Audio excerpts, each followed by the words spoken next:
Mesdames et messieurs, assalamu alaikum wa rahmatullahi wa barakatuh. Que la paix et bénédiction, mais aussi la miséricorde d'Allah soit sur vous tous. Bon Ramadan à toutes et à tous. Toujours, nous essayons de vous émener vers les grands secrets du mois de jeûne de Ramadan. Aujourd'hui, pendant cette édition de culture religieuse, nous allons quand même jeter plus de lumière sur le mois de jeûne de Ramadan et sa relation avec le Coran. Quel est le rapport entre les deux? Comment, par exemple, nous pouvons traiter le Coran au cours de ce mois béni de Ramadan? Justement, quels sont les secrets derrière les prières surrogatoires de nuit ou à Tarawih qui sont toujours reliées au mois de jeûne du Ramadan. Donc tous ces secrets, toutes ces questions vont être révélées, vont être répondues par les explications, mais aussi les éclaircissements de notre invité, Dr Kamal Gadallah, le grand professeur à l'université d'Al-Azhar. Vous êtes toujours bienvenu à bon Ramadan. Merci, bon Ramadan à vous. Merci beaucoup pour être avec nous au studio de l'Altv International pour toutes les contributions que vous faites avec nous pendant ces émissions ou ces épisodes quand même de culture religieuse. Merci. Merci à vous, monsieur. Docteur Kamal Gadallah, toujours le Coran est relié au mois de jeûne de Ramadan. Pourquoi? Premièrement, parce que c'était au cours du mois de Ramadan que le Coran était révélé. Allah gloire à lui dit شهر رمضان الذي أنزل فيه القرآن هدى للناس وبينات من الهدى والفرقان. C'est-à-dire que c'est le mois de Ramadan au cours duquel le Coran a été révélé en guidé pour tous les humains et aussi des preuves éclatantes de la guidée et de discernement.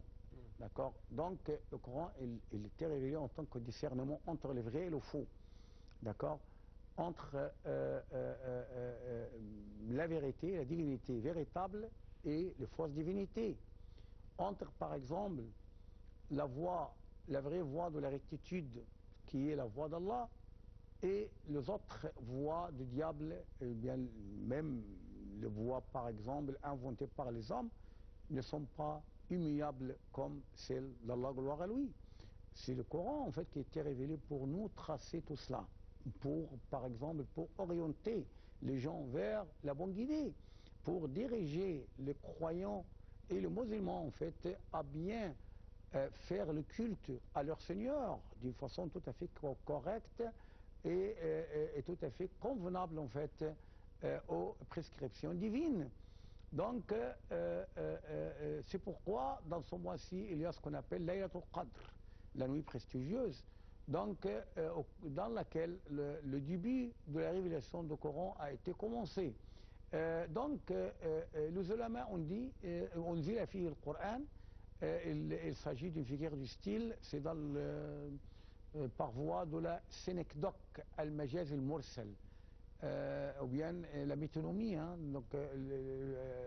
c'est-à-dire qu'Allah a lancé le terme du Coran, mais il vaut une partie du Coran, c'est-à-dire le début du Coran, le début de la révélation dans Laylat al-Qadr. D'accord?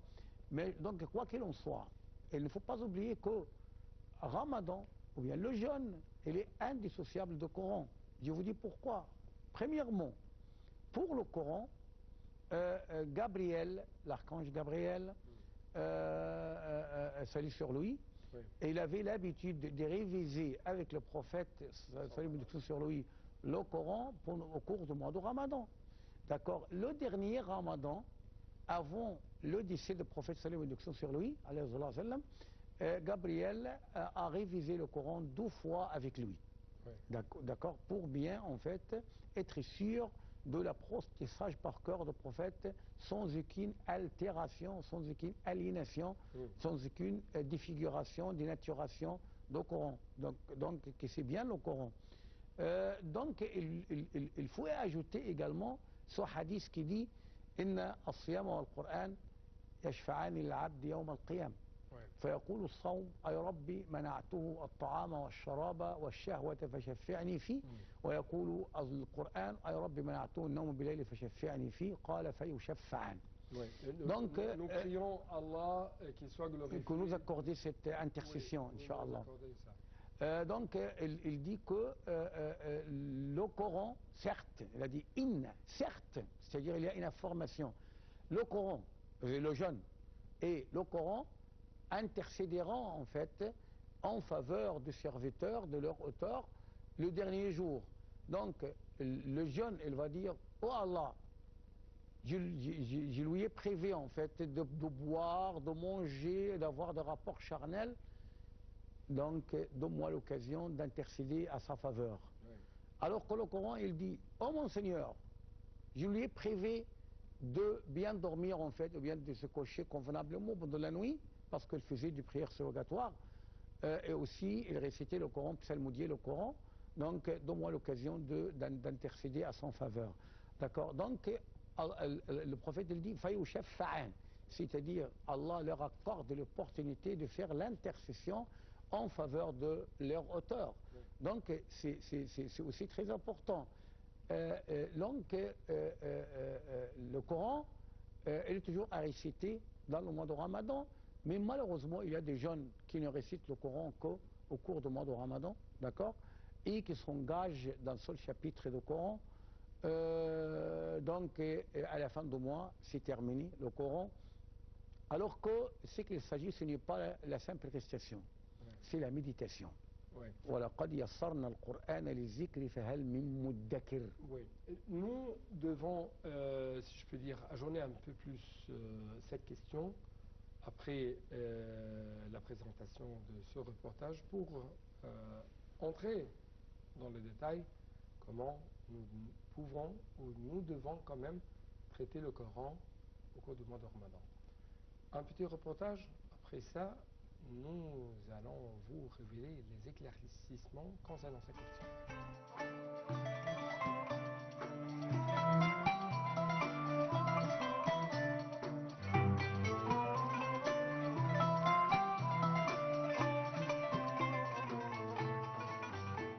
Il est recommandé aux musulmans de lire fréquemment le Coran au cours du Ramadan et de veiller à le lire entièrement, mais ce n'est pas une obligation pour lui dans ce sens que, s'il ne le fait pas, il ne commet aucun péché.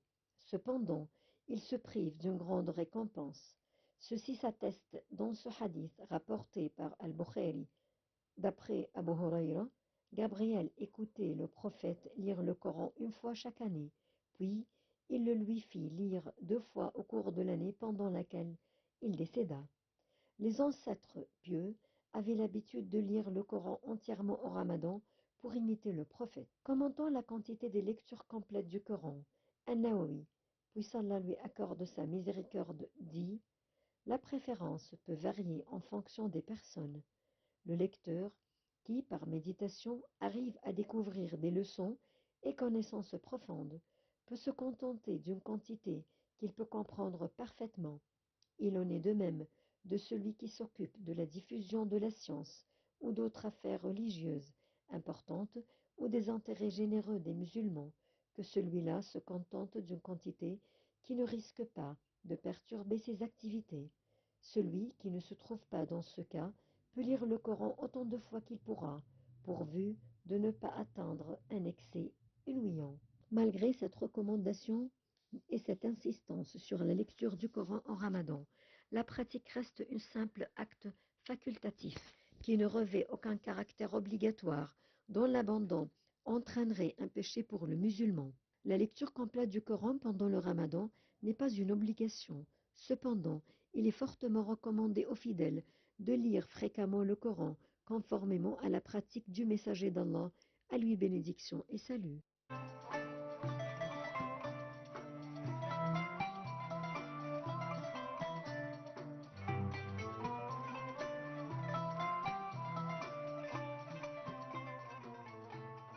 Donc, encore une fois, chers téléspectateurs, vous êtes les bienvenus dans cette édition de Culture religieuse. Avant ce petit reportage, nous avions, si je peux dire, une question essentielle. Comment nous pouvons traiter le Coran, ou avec le Coran, pendant le mois de jeûne de Ramadan? Comment nous, si je puis dire, arriver à réciter le Coran d'une bonne manière pendant ce mois sacré de Ramadan? Oui, premièrement, le Coran il était révélé pour y réfléchir, pour y méditer en fait. Nous guider. Ah oui, et pour qu'il nous guide en tant que guide. Hein. Donc, en tant que méthode, mode de vie en fait. Méthode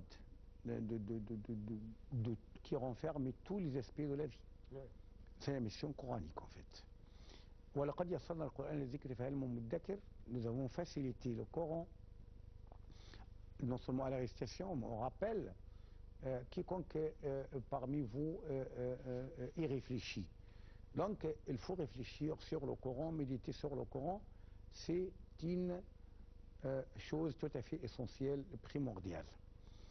Deuxièmement, il ne faut pas chercher en fait à réciter le Coran comme un perroquet en fait qui ne cesse de chanter, d'accord? Ou bien par exemple comme si on lit un journal, mais la lecture du Coran, la lecture dans le sens de la compréhension, c'est très très important. Lire le Coran, c'est-à-dire comprendre le Coran. Et j'aimerais bien en fait toujours citer l'expression employée par Roger Garaudy, qu'Allah l'agrée dans sa miséricorde, qui était un philosophe français et qui s'est converti à l'islam lorsqu'il était en Algérie. Qu'est-ce qu'il a dit? Il a donné pour titre vivre le Coran. Vivre, ce n'est pas lire, ni réciter, ni psalmodier, mais vivre le Coran. Vivre le sens du Coran. Oui, c'est-à-dire... Les grandes significations du Coran. Oui, oui, et aussi les directives et les orientations. Inna Allah yamur bil-'adli wal-ihsan wa ita'i dhil qurba, etc. Donc il faut appliquer scrupuleusement dans votre vie toutes ces recommandations. Wa'budullah wa l'shirku bihi shay'un wal-dayni ihsana, etc. Jusqu'à la fin de ce testament, il faut respecter ce testament. Donc il y a plusieurs testaments en fait dans le Coran qu'il faut suivre d'une façon tout à fait scrupuleuse et soigneuse. Donc réciter le Coran aussi, il a des règles, les règles d'intonation, qawa'id al-tajwid. Donc il faut respecter en fait toutes les normes de la bonne lecture et la bonne récitation du Coran. Oui. Parce que l'imam Ibn al-Jazari, il a dit والأخذ بالتجويد حتم لازم من لم يجود القرآن آثم لأنه به الإله أنزل وهكذا منه إلينا وصل وهو أيضا حلية التلاوة وزينة الأداء والقراءة. C'est-à-dire que quiconque ne lit ou bien ne récite le Coran tout en gardant les normes de tajwid, d'intonation, donc il est fautif, il est pécheur en fait, il commet un péché, un crime. Hein. D'accord? Pourquoi? Parce que Allah, lorsqu'il a révélé le Coran, il l'a révélé avec cette intonation, d'accord? Avec ses règles, avec ses normes de récitation de lecture. D'accord? Et c'est ainsi qu'il était transmis à nous, via en fait cette transmission orale, parce qu'il y a la dimension orale dans le Coran, l'oralité, parce que vous n'êtes jamais en mesure en fait d'apprendre par cœur le Coran sans les orientations et directives d'un cheikh. Pourquoi?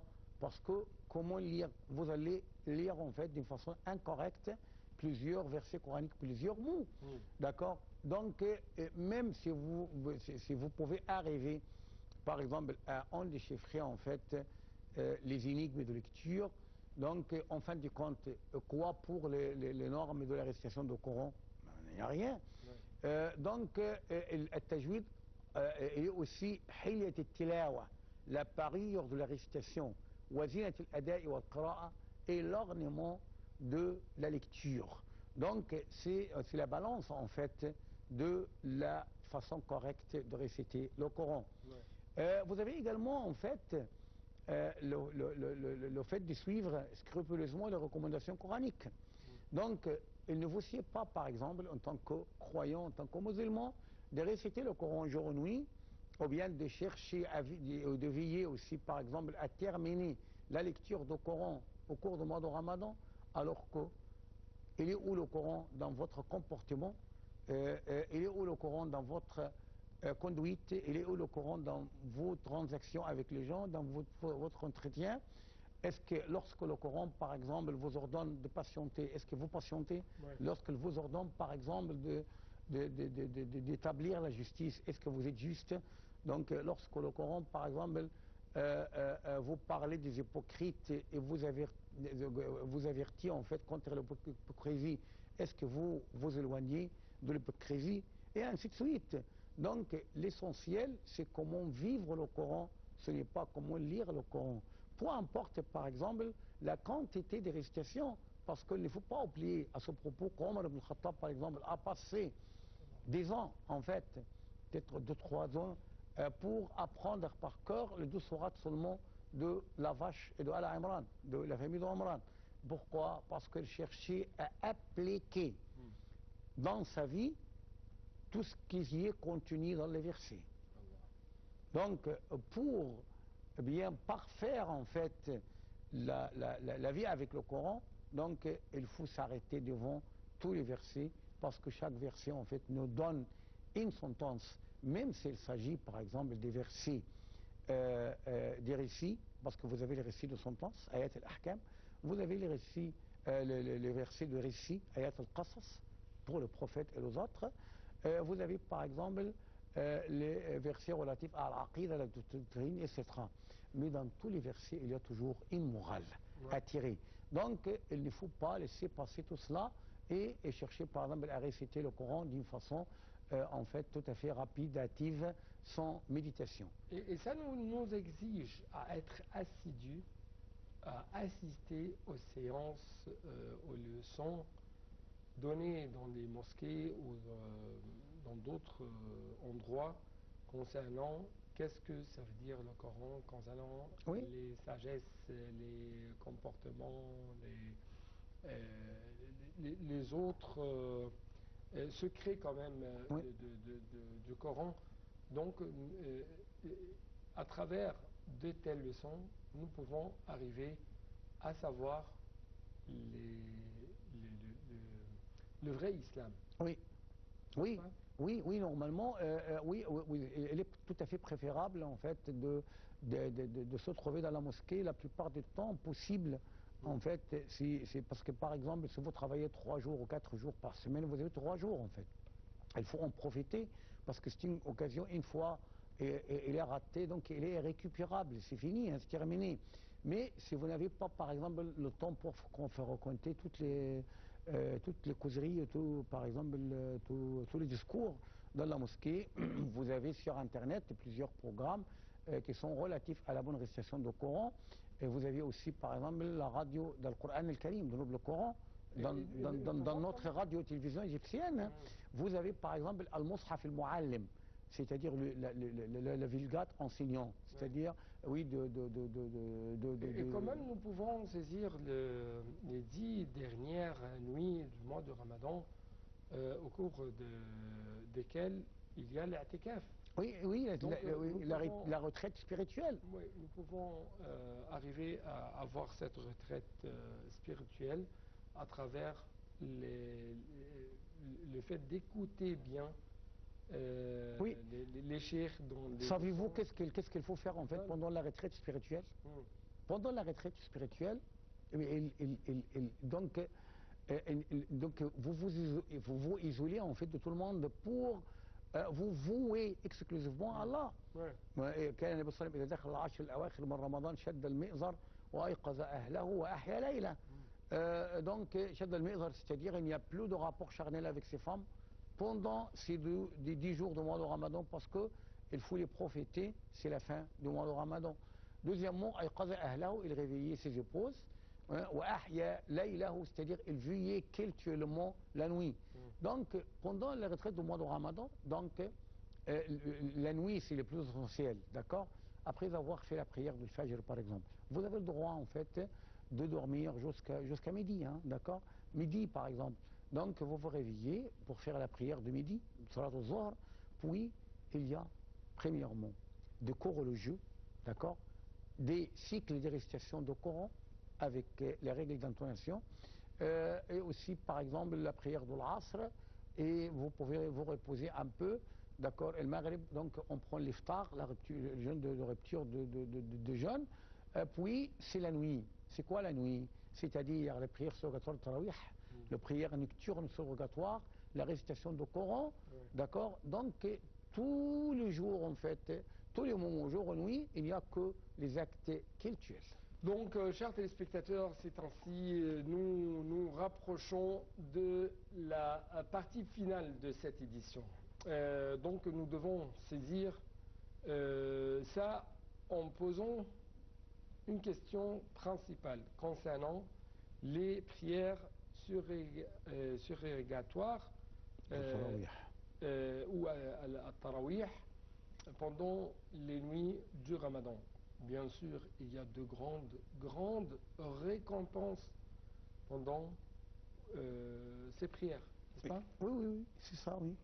Oui, parce qu'en fait, le prophète, comme on vient de l'affirmer sur le salam, il a dit que les actes surrogatoires, en fait, égalent les actes obligatoires au-delà du mois de Ramadan. Ouais. Donc, c'est très important et c'est une bonne occasion, en fait, pour se rapprocher davantage de notre Seigneur.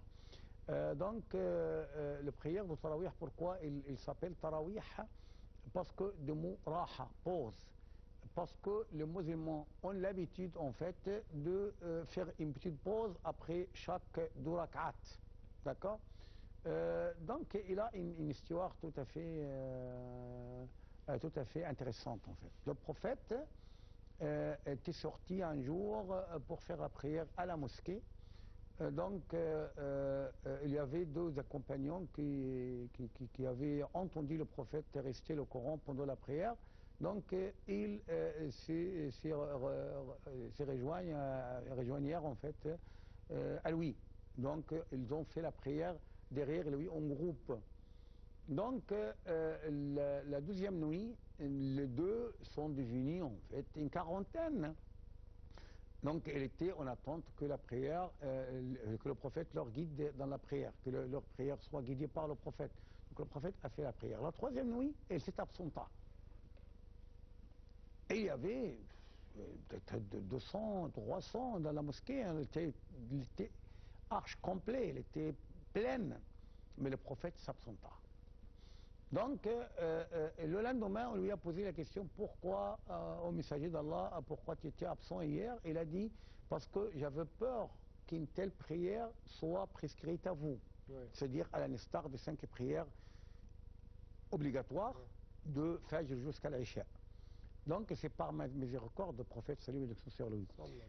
Donc, les gens, en fait, observaient ce rituel de prière surrogatoire de Tarawih.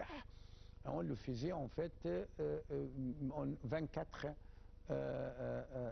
rak'at jusqu'à donc en plus le witr, c'est-à-dire 27 rak'at. Et il y a des gens qui disent qu'il s'agit seulement de 8 rak'at en plus le witr, c'est-à-dire 11.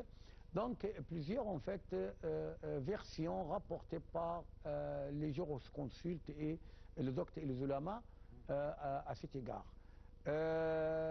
Donc, au temps d'Omar ibn Khattab, il y avait peut-être 3 personnes qui font un groupe pour la prière, 5, 10, une vingtaine, etc. Donc, il y avait ce bruit, en fait, dans la mosquée, ou cette perturbation. Parce que vous commencez la prière, vous vous concentrez dans la lecture du Coran, alors qu'il y a un groupe qui a commencé après vous, donc cela perturbait en fait les gens. C'est pourquoi Omar ibn Khattab, il a regroupé les gens, tous en fait, dans la mosquée, et leur a nommé en tant qu'imam Ubay ibn Ka'b. Ubay ibn Ka'b, et c'est d'après lui en fait qu'on rapporte le Coran, qu'on a pris le Coran en fait. Donc on a appelé cela une sorte d'innovation, mais innovation une bonne innovation, c'est-à-dire parce qu'elle ne touche pas les inconstants de la religion, mais il aide les gens, il permet aux gens en fait de faire une prière en commun dans la rétribution prévue en fait 27 degrés de celle faite individuellement. Donc, et deuxièmement aussi, en fait, pour unifier la récitation du Coran et pour, en fait, donner une sorte de cérémonie à ce mois sacré. Les musulmans se rassemblent pour faire une prière, pour invoquer le Seigneur, parce qu'il y avait des invocations, il y avait aussi des drous, c'est-à-dire des discours religieux, en fait, qui sont donnés au cours des intervalles, d'après l'expression dramaturgie, bien l'expression théâtrale, il y avait des intervalles, en fait, les intervalles, ce sont des tarawih, en fait, c'est-à-dire tarawih impose, au cours desquels, donc, soit par exemple, on fait des invocations, soit on fait des discours religieux, donc, mais ce n'est pas une condition, il faut faire attention, ce n'est pas une condition, par exemple, qu'on fasse le tarawih, ni en groupe, ni avec un chapitre de Coran entier chaque nuit. Je vous dis pourquoi. Parce que, par exemple, pour les lycéens, par exemple, les étudiants qui se préparent en fait à passer l'examen, donc s'ils n'arrivent, il y a parmi eux en fait, ceux qui n'arrivent pas à bien étudier et réviser ces cours, alors qu'ils observent le jeûne. C'est très fatigant pour lui, il a du mal à la tête et tout. Donc, il ne sait pas le faire qu'après l'iftar, qu'après le repas, de rupture de jeûne. Donc, il va passer presque toute la nuit à faire ses études, d'accord? Il va faire la prière du Fajr, puis il va se reposer parce qu'il ne va pas à l'école. Donc, pour lui, il y a par exemple, vous avez, par exemple, une émission ici à la télé, donc, mais tout de suite après l'iftar. Donc, comment faire le tarawih chaque jour? Donc, si vous n'avez pas l'occasion de faire cette prière en groupe, vous avez le droit de la faire individuellement. C'est d'une part. D'autre part, en fait, pour un chapitre entier dans le rak'at, c'est tellement difficile pour le plus âgé, pour les handicapés, par exemple, pour les gens qui n'ont pas le temps, en fait, parce qu'on ne pourrait pas, par exemple, imposer tout le monde à passer jusqu'à 7h et quelques, à 19h et quelques jusqu'à minuit, ou bien jusqu'à 10h pour faire. Alors, donc, qu'est-ce qu'ils peuvent faire, même au moins pour les visites familiales et tout? Donc, fattaqullaha mastata'tum, gardez les limites et les règles d'Allah dans le cadre de votre possibilité, de votre compétence. Donc, avec tout ordre divin, il y a une sagesse, mais aussi une miséricorde. Oui, souplesse, oui. Merci beaucoup, notre professeur à l'université de l'Azhar, Dr Kamal Gadallah. Nous prions Allah qu'il soit glorifié de nous aider à faire tous les actes, tous les bons actes, de nous empêcher de tout mauvais acte et de nous accorder en fin de compte la satisfaction et l'agrément d'Allah, qu'il soit glorifié. Merci encore une fois. Je vous prie. Merci, chers téléspectateurs. Toujours bon suivi de nos programmes, toujours bon Ramadan, bon Eid, bon Iftar quand même. Et assalamu alaikum wa rahmatullahi wa barakatuh, que la bénédiction, mais aussi la miséricorde d'Allah soit sur vous tous. Au revoir.